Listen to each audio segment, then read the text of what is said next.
गंगापूरमध्ये झाड कोसळल्याने भीतीचे वातावरण, प्रशासनाने तातडीने उपाययोजना कराव्यात. अचानक आलेल्या वादळी वाऱ्यामुळे गंगापूर येथील डॉक्टर बाबासाहेब आंबेडकर उद्यानाजवळील निलगिरीचे भले मोठे झाड कोसळल्याची घटना घडली. सुदैवाने या घटनेत कोणतीही जीवितहानी झाली नसली तरी परिसरातील नागरिकांमध्ये भीतीचे वातावरण निर्माण झाले आहे. सदर परिसरात अनेक निलगिरीची जुनी व जीर्ण झालेली झाडे असून ती धोकादायक स्थितीत असल्याचे नागरिकांनी सांगितले. उद्यानात दररोज लहान मुले खेळण्यासाठी, ज्येष्ठ नागरिक व महिला फिरण्यासाठी येत असल्याने भविष्यात अशा झाडांमुळे अपघात होण्याची शक्यता व्यक्त केली जात आहे. याशिवाय उद्यानाजवळ वेस्टेजचे पाईप आणून टाकण्यात आल्याने त्यांचाही खेळणाऱ्या मुलांना धोका निर्माण होत असल्याचे नागरिकांचे म्हणणे आहे. आगामी पावसाळ्यात वादळ व जोरदार वाऱ्यामुळे आणखी झाडे कोसळण्याचा धोका लक्षात घेऊन संबंधित विभागाने तातडीने धोकादायक निलगिरी वृक्षांची छाटणी करावी व आवश्यक ती प्रतिबंधात्मक उपाययोजना कराव्यात अशी मागणी नागरिकांनी केली आहे. या प्रसंगी सामाजिक कार्यकर्ते दशरथ लोखंडे, महेश जाधव, रेखा गांगुर्डे आणि मीनाताई गांगुर्डे यांनी आपले मनोगत व्यक्त करून उद्यान विभागाने याकडे गांभीर्याने लक्ष देण्याचे आवाहन केले. प्रतिनिधी राजेंद्र मोहिते, नाशिक. हे बघा, आपण बघतो या ठिकाणी आजचा हा पहिला पावसाळा. या पावसाळ्यामध्ये या ठिकाणी असलेली निलगिरीची अनेक झाडं जी धोकादायक परिस्थितीमध्ये आहेत. आज हे झाड या ठिकाणी वादळ वाऱ्यामध्ये पडलेलं आहे. या ठिकाणी काही सामाजिक कार्यकर्ते या ठिकाणी उपस्थित आहेत. त्यांची मतं आज आपण जाणून घेणार आहोत.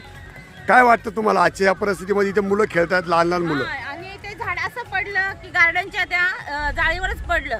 ती जाळी पण तुटल्या गेली आणि ते झाड जर तिकडे तुटल्या गेलं असतं, त्या बाजूला जर गेलं असतं तर लहान लहान मुलं खेळत आहे, त्यांना जर लागलं असतं, काय केलं असतं? मग सरकाराचं काम सरकारला सांगतच राहायचं का? हे घ्या घ्या. आता हे पाईप पडलेले सरकारांचे, इथं काहीच काम नाही सरकारांचं पाईप टाकायला आमच्या जागेवर.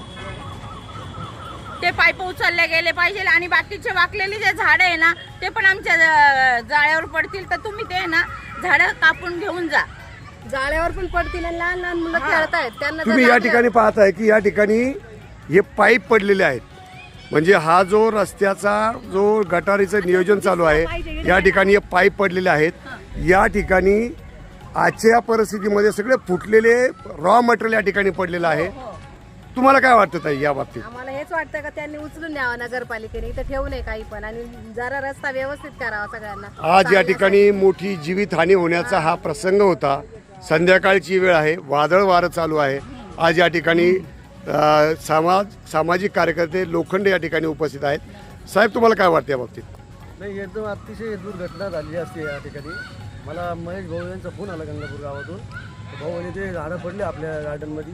आत्ता जे गार्डन आता बनवून फक्त आत्ता नवीन उद्घाटन आत्ता झालं 15 दिवसापूर्वी, आणि बाजूला जे झाडं होते ते झाड त्या गार्डनमध्ये पडले आणि त्यावेळेस नेमके मुलं खेळत होते, पण ती जीवितहानी टळली. काय आता 1 का 2 दिवस झाले पाऊस पडून, आणि ही दुर्घटना म्हणजे फार वाईट झाली असती.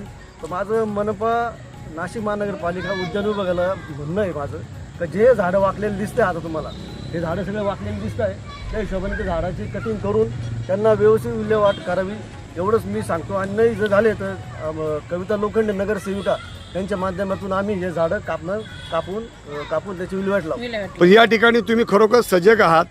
या ठिकाणी आज ही झाडं आपण बघतोय की ही वाकलेली आहेत, फार पुरातन झालेली आहेत. या झाडांचा योग्य तो बंदोबस्त होणं गरजेचं